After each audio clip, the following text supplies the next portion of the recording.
Hello friend, आपको YouTube channel में स्वागत है।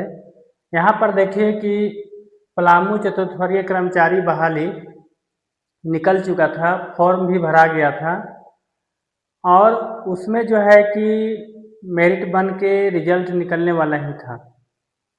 लेकिन सरकार के आदेश के बाद उस बहाली प्रक्रिया, पुरानी बहाली प्रक्रिया को फिलहाल ऐसे रद्द कर दिया गया है, स्थगित कर दिया गया है, क्योंकि बहुत सारे अभ्यर्थी थे जो परीक्षा की मांग कर रहे थे और इसी को लेकर के पलामू का जो स्थानीय विधायक जो हैं राधा कृष्ण किशोर और झारखंड के वित्त मंत्री वो मुख्यमंत्री के संज्ञान में देने के बाद ये प्रक्रिया है से फिलहाल अभी मतलब स्थगित है और 6 महीना के अंदर है से इसकी बहाली करने की बात कही गई है।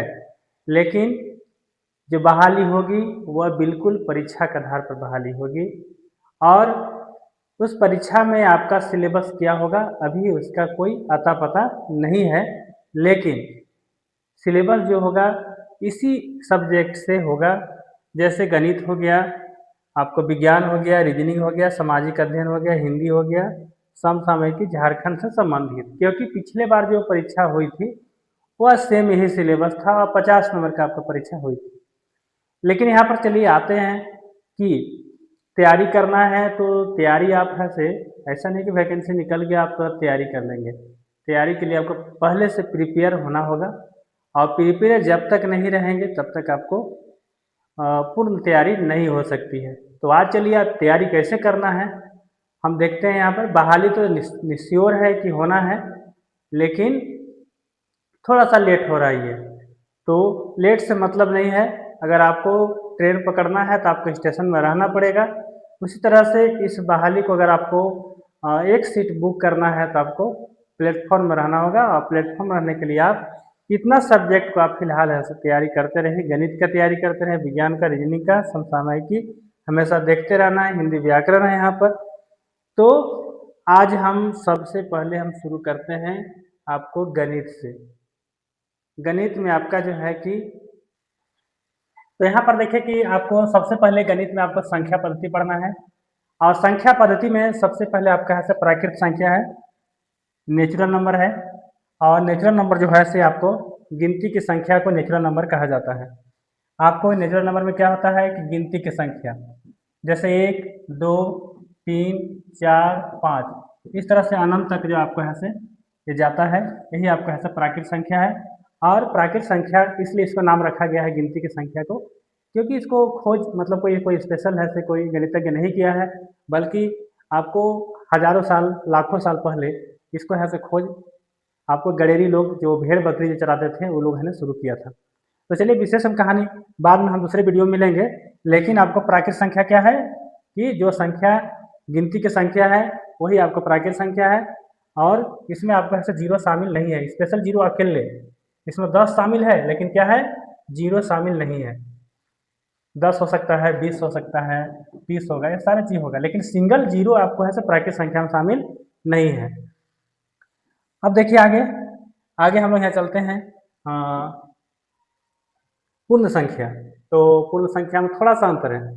क्या थोड़ा सा अंतर है कि आपको पूर्ण संख्या में आपको प्राकृत संख्या से पहले क्या होता है, आपको जीरो लगता है। जैसे यहाँ देखिए, जैसे मान लेते हैं कि पूर्ण संख्या है, पूर्ण संख्या, तो पूर्ण संख्या में क्या होता है, जीरो से गिनती स्टार्ट होगा। कहाँ से स्टार्ट होगा, जीरो से, ये भी आपको अनंत तक जाएगा। सही पूर्ण संख्या है, मतलब कि जैसे यहाँ पर लिखा हुआ है कि प्राकृत संख्या में जीरो को शामिल कर लिया जाए तो वह पूर्ण संख्या होता है। मतलब शामिल कहाँ करना है, आपको एक से पहले करना है शामिल। ये भी कंटिन्यू जाते जाएगा। ये आपको हो गया क्या चीज, ये पूर्ण संख्या हो गया। अब देखिए यहाँ पर है सभी पूर्ण संख्याएं धनात्मक पूर्णांक परिमेय वास्तविक होती हैं, लेकिन सभी प्राकृत या पूर्ण संख्या से वैसे पूर्णांक नहीं होते हैं। यहाँ पर थोड़ा सा लिखा हुआ है, इसको हम आगे चर्चा करेंगे। अब देखिए आगे यहाँ पर पूर्णांक है।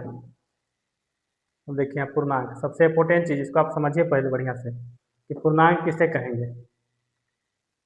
पूर्णांक जो है आपको ये भी प्राकृत संख्या जो आपको धनात्मक और ऋणात्मक दोनों में होते हैं।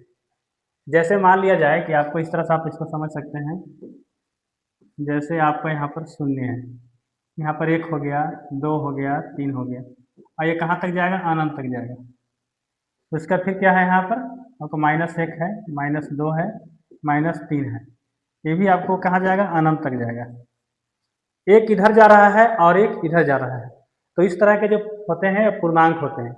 लेकिन कोई ज़रूरी नहीं है कि पूर्णांक आपको इस तरह से सिंपल अंक ही रहेंगे, तो आपको पूर्णांक आपको बटा में भी हो सकता है, माइनस में आपको होगा, प्लस में भी होगा और भिन्न में भी हो सकता है। तो इस तरह से पूर्णांक है जो आपको दोनों ओर, एक ओर आपको इधर प्लस में और एक ओर आपको यहाँ से माइनस है, यहाँ पर ये दोनों जो है कि अनंत तक विस्तृत होती है, इसी को पूर्णांक कहा जाता है।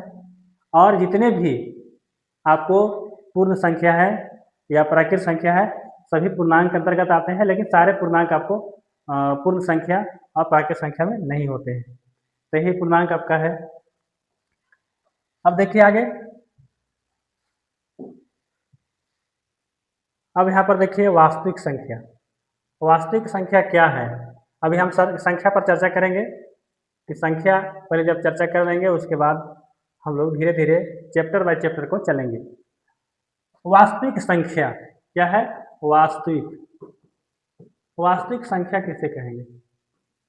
तो वास्तविक संख्या जो है वो आपको जो भी नंबर में रहेंगे, नंबर के मतलब कि आपको 0.1 भी हो सकता है, यहाँ पर भिन्न हो सकता है, 1/2 हो सकता है, -1/2 भी हो सकता है, आपको धनात्मक और ऋणात्मक दोनों में हो सकता है भिन्न में, आपको रूट में √4 भी रह सकता है, ठीक है, और आपको √3 भी रह सकता है।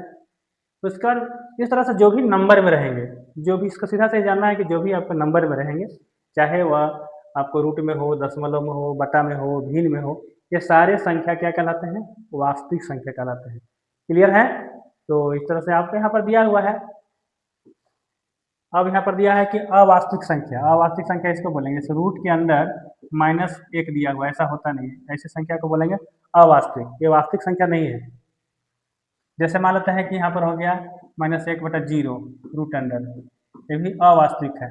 वास्तविक संख्या कौन हुआ? ये सब हो गया आपको √4, √3, 1/2, -1/2, दशमलव में जो भी संख्या हो वास्तविक संख्या हो गया। लेकिन इस तरह की जो संख्या है रूट में और उसके अंदर अगर माइनस हो तो ये संख्या वास्तविक नहीं होगा, इसको अवास्तविक बोलते हैं। आपको ये भी ऐसे अवास्तविक है। तो इस तरह से आपको यहाँ पर आपको वास्तविक संख्या के बारे में हम लोग जान गए हैं। अब आगे फिर हम चलते हैं यहाँ पर आपको सम संख्या। बहुत ईजी है सम संख्या, इवन नंबर है और इसमें बहुत ज़्यादा रॉकेट साइंस नहीं लगाना है, सीधे जानना है कि वह संख्या जो क्या हो, 2 से पूरा पूरा विभाजित हो जाती है, वो आपको यहाँ से इवन नंबर है, सम संख्या है। जैसे यहाँ पर देखिए सम संख्या, सम संख्या में क्या हो गया? 2 हो गया, 4, 6, 8, 10, इतना याद रखना है, अनंत तक जाएगा भी।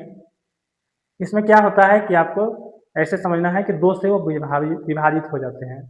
सम संख्या क्या होते हैं? 2 से। अंतिम में अगर आप इकाई की बात करेंगे तो 2 होगा, 4 होगा, 6 होगा, 8 होगा और 0 होगा। तो समझिए क्या है वो सम संख्या है। ये इस तरह से अनंत तक भी ऐसे विस्तृत होती है। अब आगे चलते हैं विषम, क्योंकि इसमें ज़्यादा लंबा टाइम नहीं खींचेंगे क्योंकि ये बहुत सिंपल सा चीज़ है, लेकिन जब ये क्लास स्टार्ट हो रहा है तो यहाँ पर ऐसे जानना जरूरी है, और जब तक इसे नहीं जानेंगे तब तक आप पूरी तरह से गणित को आप नहीं बना सकते हैं, क्योंकि गणित का ये बेसिक चीज़ होता है। इस तरह से विषम संख्या क्या है?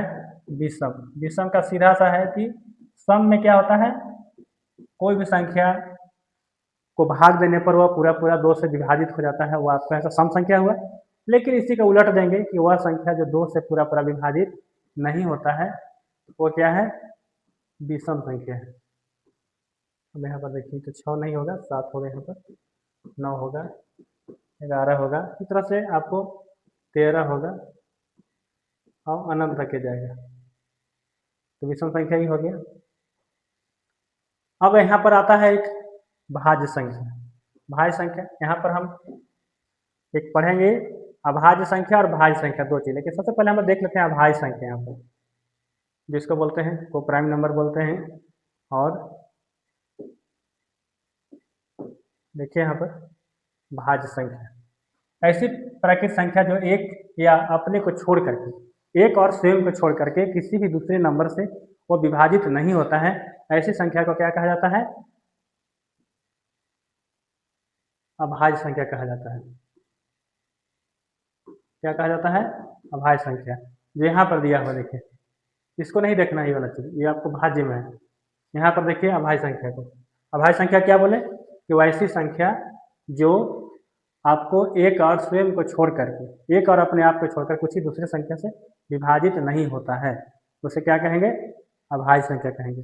जैसे यहाँ पर देख लीजिए, ये आपको अभाज्य संख्या है 2, 3, 5, 7, 11, ये सब जो नंबर आ रहे हैं ना, ये सब नंबर क्या है? 2 है तो आपको 2 से ही कटेगा या 1 से कटेगा, किसी बात दूसरी संख्या से नहीं कटेगा। बहुत इंपॉर्टेंट है आपको, जब तक आप अभाज्य संख्या नहीं समझते हैं तो आपको एचसीएफ में एलसीएम बहुत तरह की चीज़ें में आप से गड़बड़ हो सकता है। 11 हो गया, 13 हो गया, 17 हो गया, 19 हो गया, उसके बाद आपको 23 है। ये सब संख्या याद रखना है। टोटल आपको 1 से लेकर 100 तक में आपको 25 आपका अभाज्य संख्या होते हैं। ये जानना जरूरी है कि अभाज्य संख्या को। और सबसे छोटी अभाज्य संख्या कौन है?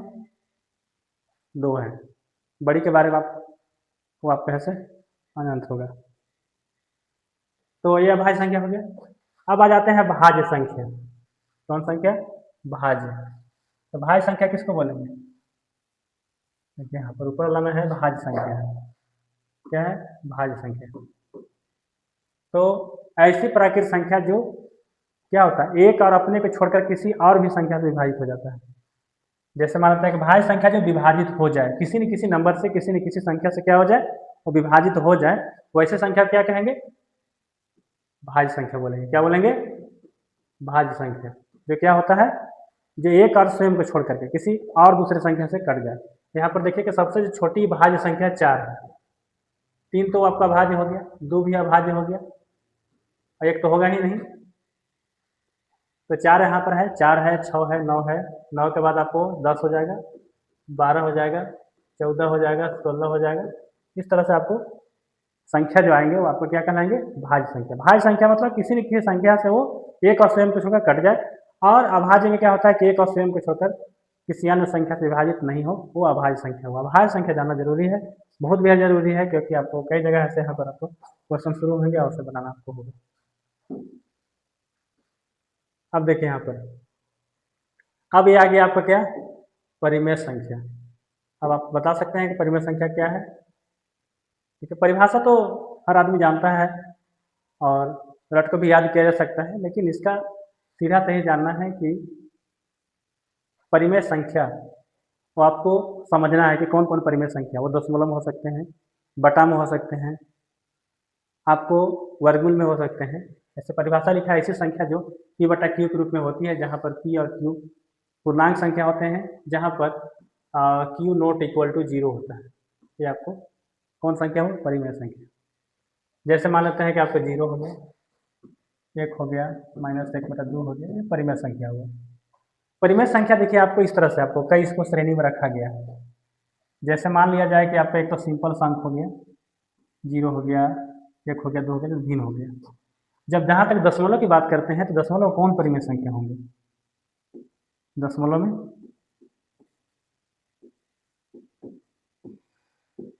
जो परिमेय संख्या होंगे आपको इस तरह से होंगे। जैसे मान लो 1.5, 0.2, 7, 7, ऐसा सामान तक जा रहा है।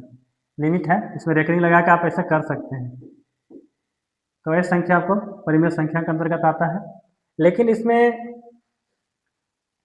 वो संख्या जैसे मान लेते हैं कि 0.101, 001, 000, 1, इस तरह के जो संख्या है ये परिमेय संख्या नहीं होते हैं, ये अपरिमेय में आ जाता है। देखिए दशमलव भी 2 तरह के हैं यहाँ पर।